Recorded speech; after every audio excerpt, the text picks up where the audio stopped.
오늘 설교는 나비 효과라고 하는 것입니다. 나비 효과라고 하는 것이 무엇이냐면은 한국에서 나비가 날갯짓을 한번 하면은 미국에서 토네이도가 인다, 뭐 그런 것입니다.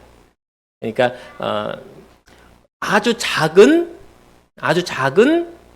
일이 파급 효과를 해서 조금 지나다 보면은 뭐예요? 아주 큰 결과를 만들어낸다. 뭐 그런 내용입니다.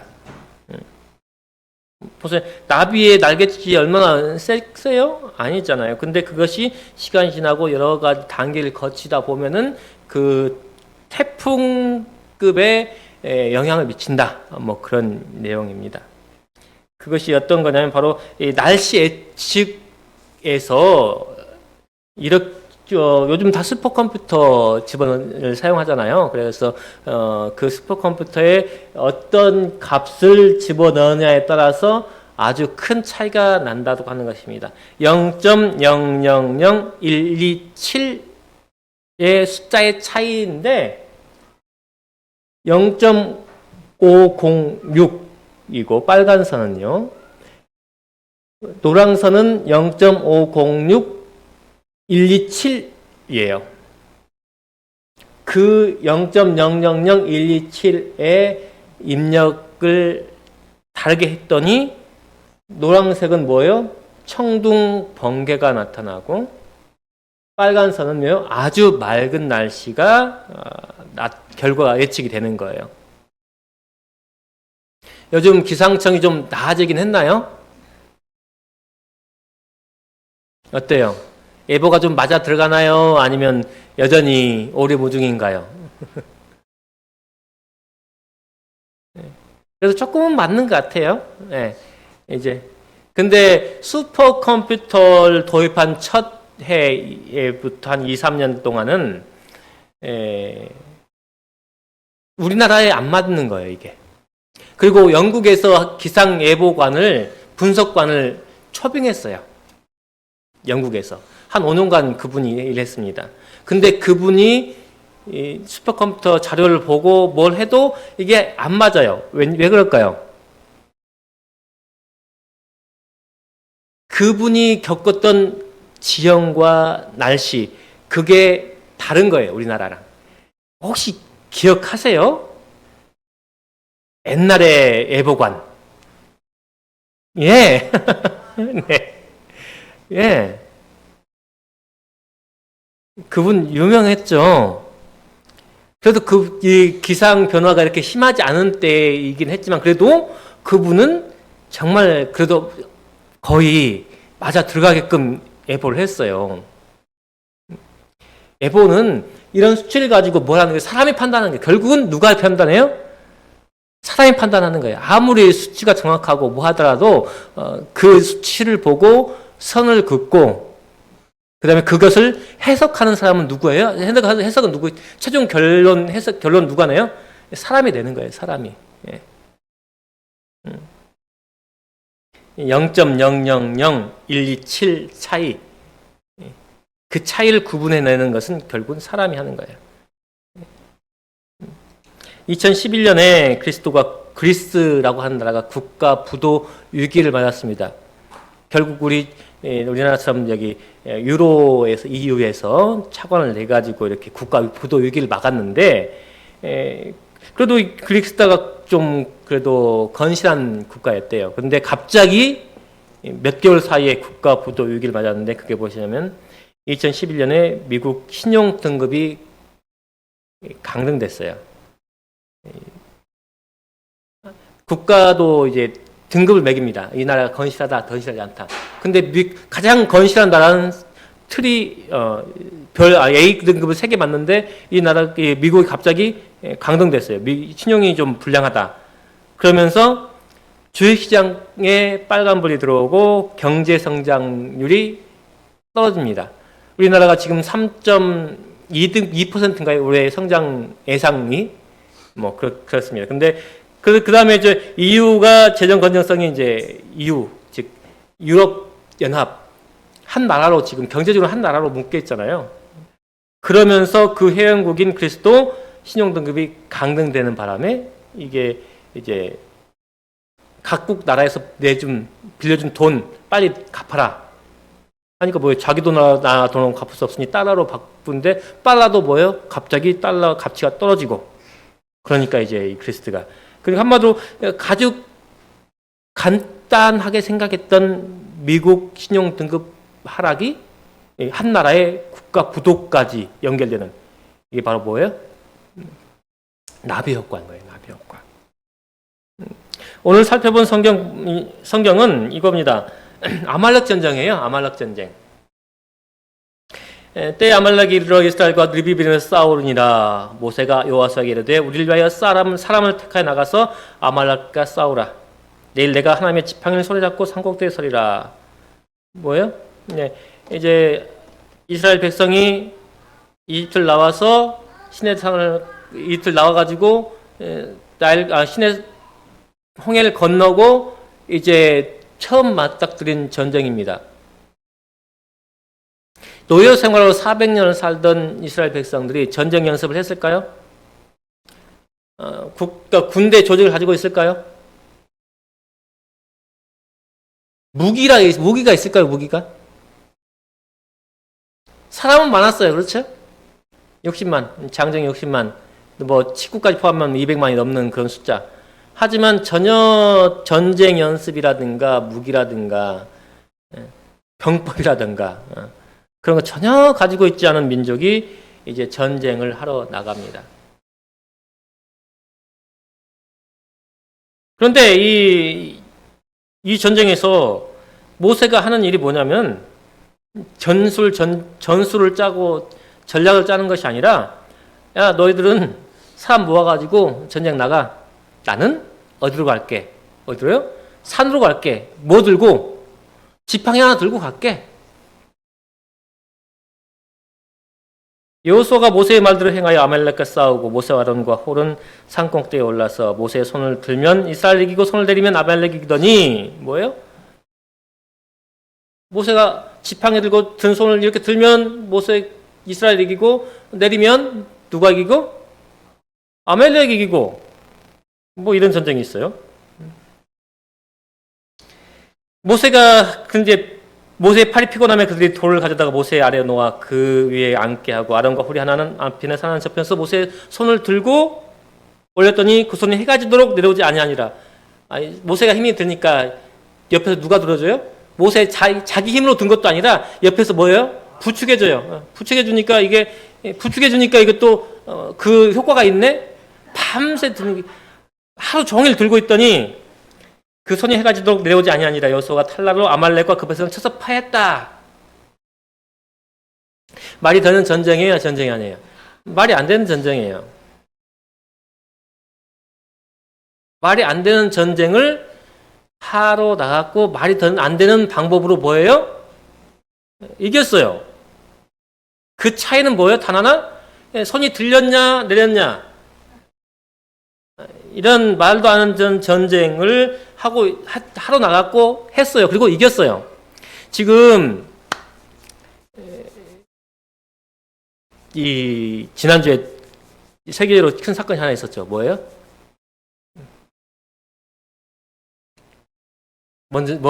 뭐예요? 그래도 미국에서 있던 일. 트럼프가 뭐였어요? 트럼프가 총 맞았어요. 어디에요?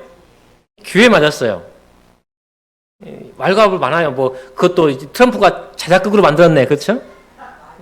말 많아요. 그것도. 근데 지금 그 트럼프가 어떤 형국이 됐냐면은 그 총 귓볼에 한 번 맞음으로 뭐예요? 예. 그래서 그 사진 트럼프가 8월 때 오른손 이렇게 하고 그다음 그 뒤에 성족이 그 사진을 어떻게 찍었냐? 이거 연출이다. 그렇죠? 그리고 어떻게 그렇게 총 맞은 사람이 그렇게 피하면서 어떻게 그렇게 의연할 수 있냐? 근데 지금 중요한 문제는 트럼프가 또 그 바이든이 지금 나이도 많고 뭐예요 좀 사퇴 압박 받고 있잖아요. 너무 당신 늙어서 헛소리를 계속 하고 있으니 민주당 측에서도 계속 사퇴해라. 뭐 뉴스는 뭐 이번 주말 오늘이죠. 오늘이나 내일 이제 결과가 나올 것이다 뭐 그러는데 과연 이제 이 트럼프가 다시 재집권하면은 세계가 어떻게 바뀔 것인가? 그게 나비 효과예요. 그게 나비 효과. 근데 지금 그 큰 파장을 일으킨 것은 트럼프가 총 맞고 이제 다시 뭐가 됐어요? 장로님 말씀대로 영웅이 됐어요. 영웅이. 무엇까지 이제 미국의 보수적인 복음주의 기독교인들이 트럼프를 뭐로 이제 다시 뭐로 세우냐면 뭐예요? 고난받고 일어선 종. 메시아 플롯이거든요, 이게. 메시아 플롯이라는 게 무엇이냐면 하나 예수님께서 십자가에서 고난 받으시고 그냥 거기 땅에 묻혀 있으면 문제가 안 되는데 뭐 하셨어요? 부활하셨어요. 그다음에 메시아로 승천하셨어요. 승리하신 뭐예요? 고난 받고 승리하신 종이 된 거예요. 그것처럼 옛날에 레이건이 그랬거든요. 레이건이 총 맞고 살아났잖아요. 그 다음에 누구랑 회동했어요? 총 맞고 살아난 교황 바울 2세랑 회동한 다음에 소련이 망했어요. 그 다음에 러시아가 됐거든요. 그것이 이제 메시아 플롯이라고 하는 거예요. 고난을 받고 부활하고 승리한. 지금 그 플롯을 미국의 복음주의 교회들이 그 플롯을 누구한테 적용하냐면 트럼프한테. 왜 그럴까요? 지금 경제가 계속 무너져요. 왜냐하면 개방주의, 자유무역으로 가니까 이렇게 됐다고 생각해요. 그래서 다시 뭐예요? 폐쇄.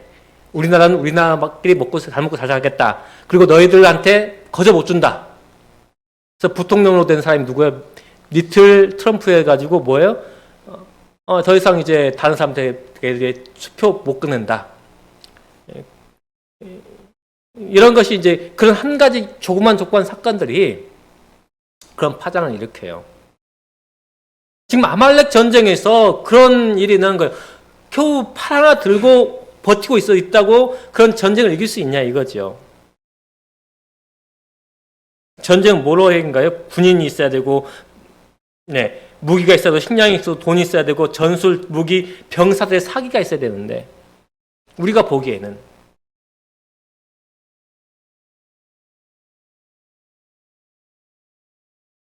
결국 우리가 다 아시다시피 그 전쟁은 누구에 의한 전쟁이에요? 하나님께서 하신 전쟁이에요. 그 결과 누가 도출해 되신 거예요? 하나님께서 하신 거예요. 그렇다면 우리가 할 것은 단지 뭐예요? 날갯짓 하나예요. 날갯짓 하나. 그것의 모든 과정을 이끄시는 분은 누구셔요? 하나님이시라는 거예요. 모세가 믿음의 손을 들어 올렸고 그 힘이 붙일 때에 옆에서 도왔던 그 힘, 그 지방에 사는 사납고 호전적인 아멜렉 족속들이 나와 그들을 공격하여 약하고 피곤해서 뒤에 처진 사람들을 쳤다. 모세는 많은 백성들이 전쟁에 대해 아무런 준비도 되었지 않은 것을 알고 여호와에게 명하여 각기 다른 지파에서 일단의 군사를 선발해서 이 문제 더 큰 문제는 뭐냐면 이스라엘 백성들은 부족의식이 강해요. 언제부터 그랬을까요? 야곱의 12아들 때부터 그랬어요. 이스라엘 백성들이 나와가지고 가나안 들어갈 때에 땅도 어떻게 나눴어요? 부족대로. 이스라엘을 한 민족으로 보시면 안 되는 것이 무엇이냐면 12지파예요. 지파. 12지파. 12부족이란 거죠. 12민족이 한 나라를 이루는 거예요. 나와가지고 그래 너희들 땅 분배해줄게. 12부족에게 명하시기를 너희들 부족끼리 들어가서 싸워서 그 땅 차지해.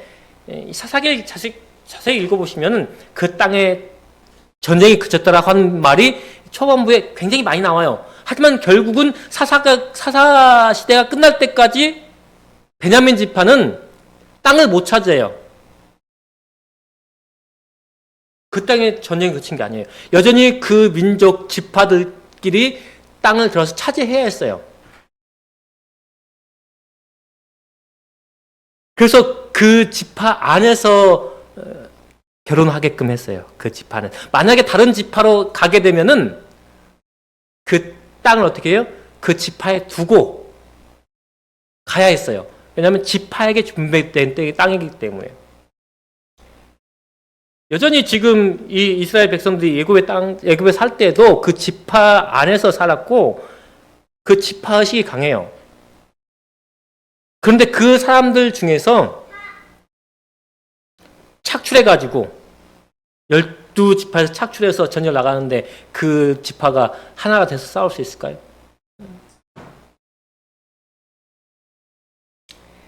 자기 손에 하나님의 지팡이를 들고 붉은 높은 언덕 위에 서기로 했다. 원수를 공격하는 동안 모세와 아론과 홀은 전쟁에 내려다보는 언덕에 올라 있었다. 오른손엔 하나님의 지팡이를 들고 이스라엘 군대의 승리를 위해 기도했다. 전쟁이 끝날 때에 모세의 손이 들려는 동안에는 이스라엘 백성이 이기고 내릴 때는 지는 것이 관찰됐다. 해가 질 때까지 손이 올려가 있으므로 저희 원수들은 패주하고 말았다.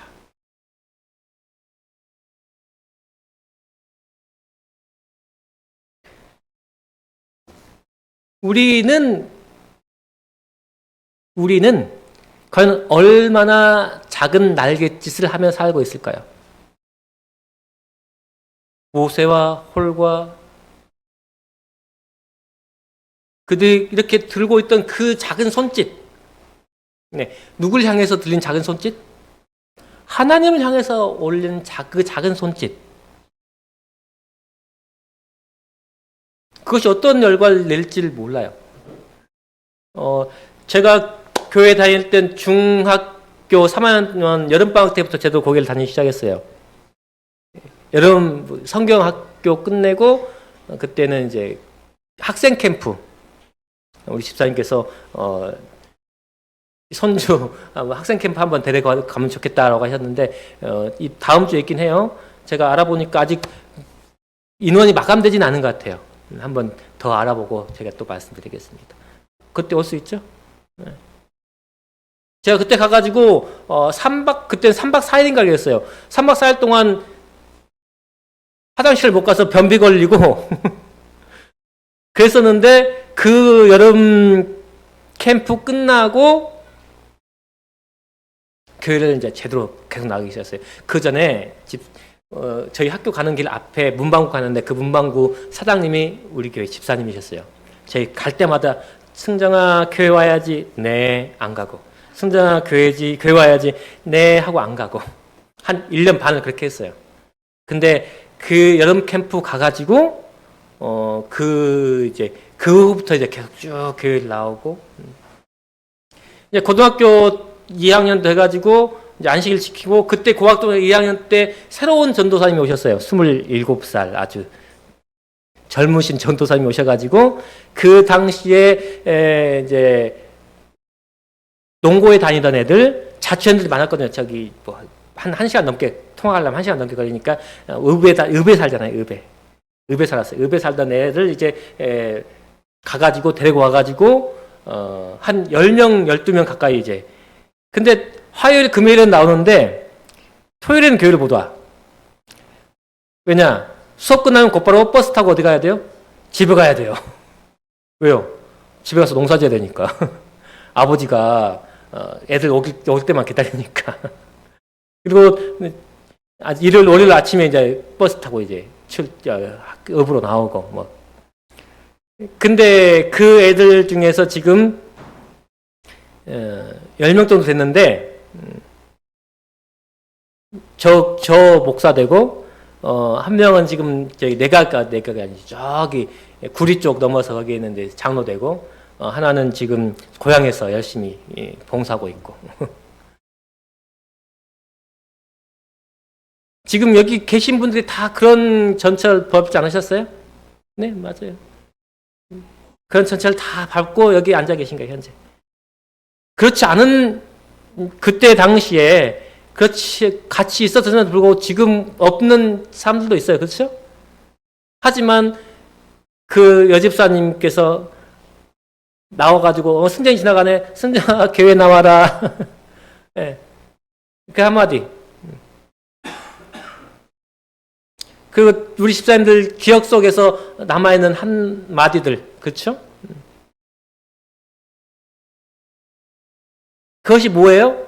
하나님께 우리가 올린 작은 날갯짓 하나라고 하는 거예요. 지금 이 성경학교가 뭐예요? 그런 작은 날갯짓 하나예요. 우리가 지금 솔직히 예전에 30대, 40대 다 하셨지만 지금 뭐예요? 못해요. 허리 아파서 못해요. 무릎 아파서 못해요. 제가 그 교회, 우리 교회 안 나오기 전에 제 친구가 이제 중학교 2학년 때 제 친구가 이제 목사님 아들이어서 그 교회 성경학교도 한번 가보고 또 어디 성경학교도 한국 성경학교 한번 가보고 재밌는 거 한다고 하길래. 근데 이제 제가 중학교 1학년 때 저희 작은 형이 고3이었고 그때 이제 형이 우리 교회를 다니기 시작했고 형은 이제 대학 가는 바람에 이제 제가 같이 다니지 못했지만은 형도 저한테 교회 가라 그러고 집사님 계속 그렇게 말하고 이렇게 그런 작은 날갯짓 하나가 뭐예요? 작은 날갯짓 하나가 바로 이런 우리 교회를 버티게 하고 유지하게 하고 또 부흥케 하는 것입니다. 그리고 후세대를 뭐 하는 거예요? 만드는 일.